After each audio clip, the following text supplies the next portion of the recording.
Watch the entire video, my lovely viewers, to get the whole thing. Without wasting much of your time, let's get right into it. This is DJ Mutati exclusive.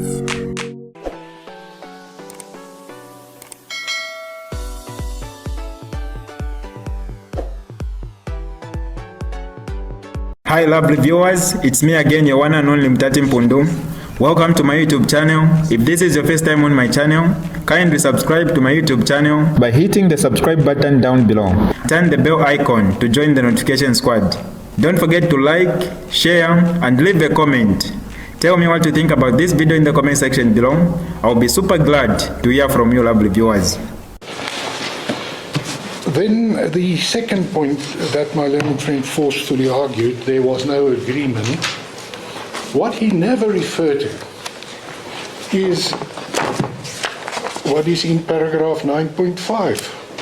9.5 of the supplementary founding affidavit on page K24.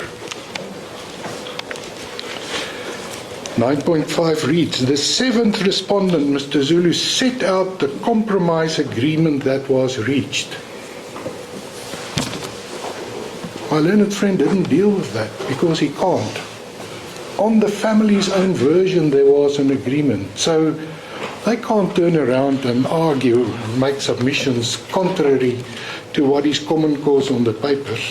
Mr. Zulu set out, number one, it will be repatriated. I'm not going to go through. So my submission is simply that contention that there was no agreement is untenable. That takes me to the Plascon-Evans rule that was at times, it's one of the deck chairs that just went, my lord. The Plascon-Evans rule, yes, that rule does apply, but the court also is entitled to adopt a robust approach.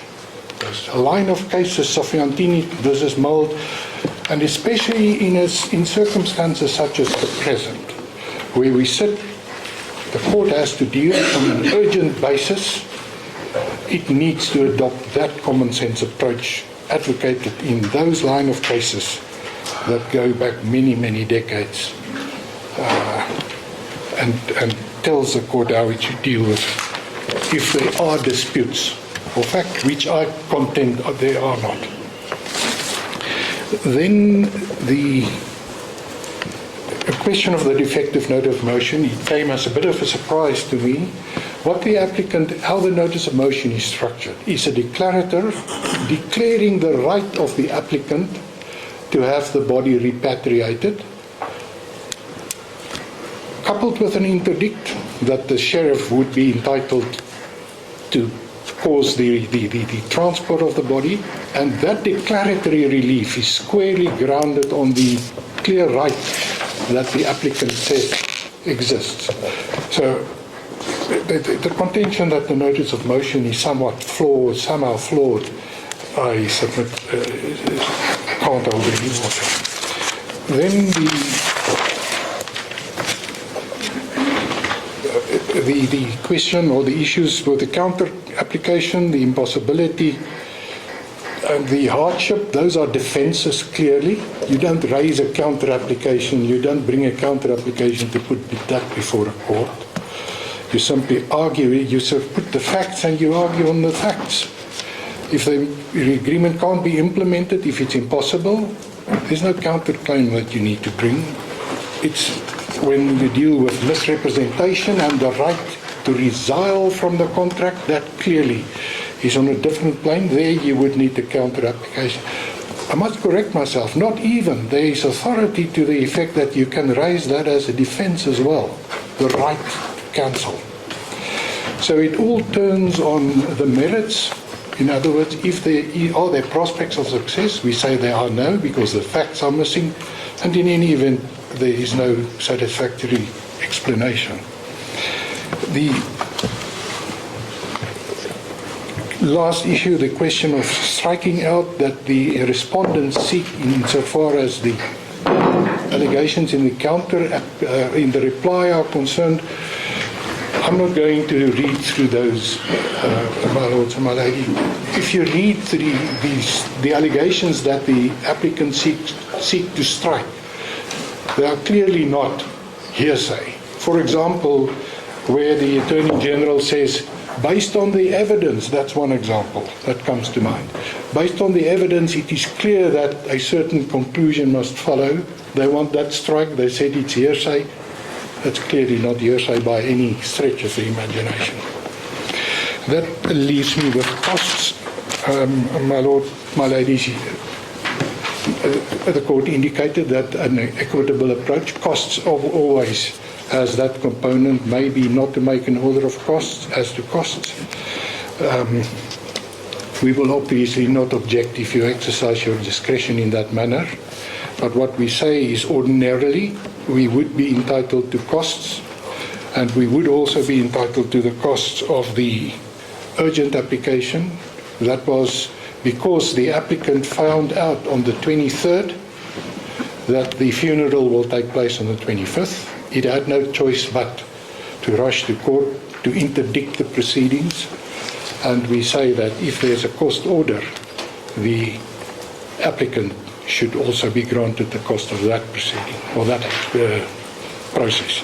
What about the conduct of the applicant in approaching this court on an ex parte basis, whereas in effect the matter at that point was already proposed? Yes. Isn't that something that we need to look at? My lord, what and happened influence there? our decision on cost? Yes. What happened there is that there was some debate between the parties as to the interpretation of the court order, and the applicant invited the respondent to state its interpretation of the order, which That was made by agreement. I think you should keep that in mind. Yes, yes. What the applicant said is that our understanding, taking into consideration the context of that order, is that the body will stay with the undertaker and you can't remove it.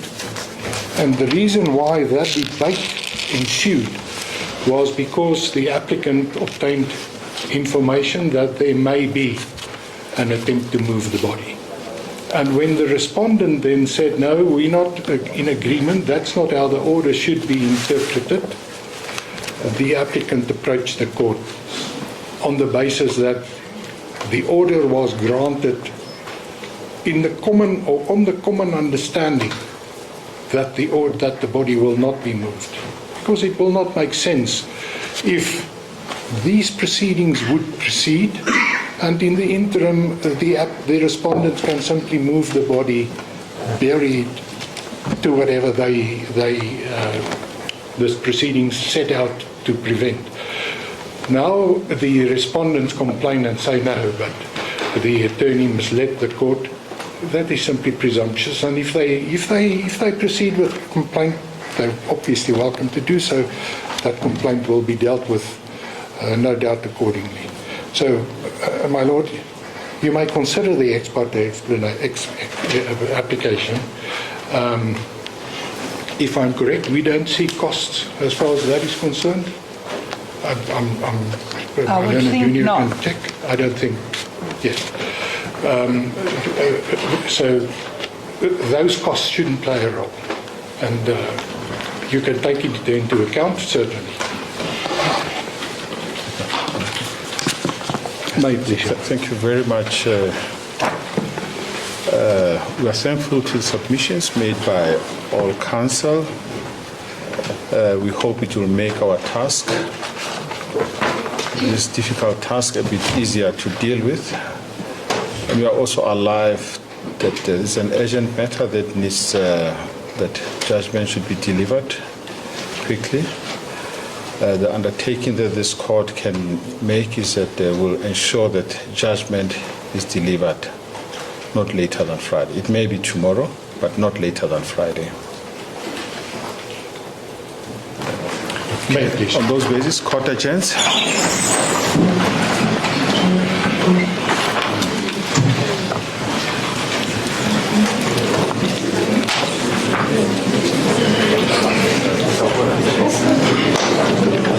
Wat ons wetgeving sê dalk hoor. Ja. Zeg het in die schrijf is. Probably. That's it.